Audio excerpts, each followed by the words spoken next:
Libya ধ্বংসের আসল কারণ কি আমরা জানি? হিলারি ক্লিনটনের ফাঁস হওয়া ইমেল থেকে শুরু করে আন্তর্জাতিক গোয়েন্দা সংস্থাগুলোর সাম্প্রতিক তথ্যে উঠে এসেছে এক শিহরণ জাগানো মোড়।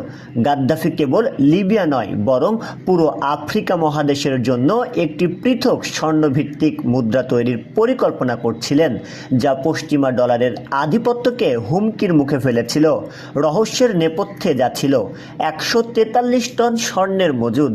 গাদ্দাফির কাছে থাকা এই বিশাল স্বর্ণের পাহাড় দিয়ে তিনি প্যান আফ্রিকান কারেন্সি তৈরির স্বপ্ন দেখছিলেন। ডলারের আধিপত্য রক্ষা, ডলারকে চ্যালেঞ্জ জানানোই কি তার জন্য কাল হয়ে দাঁড়ালো?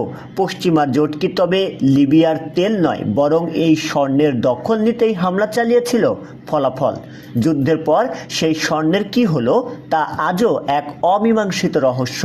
লিবিয়ার আজকের এই পরিণতির জন্য দায়ী কি তবে ক্ষমতার লড়াই, নাকি স্বর্ণের রাজনীতি? গাদ্দাফির এই পরিকল্পনা কি বাস্তবায়ন হওয়া উচিত ছিল? ইতিহাসের এই গোপন সত্যটি নিয়ে আপনার মতামত কি? কমেন্টে জানান এবং এই চাঞ্চল্যকর তথ্যটি সবার সাথে শেয়ার করুন। শাহরিয়ার হিমেল, ডেস্ক রিপোর্ট, নবরূপ টিভি।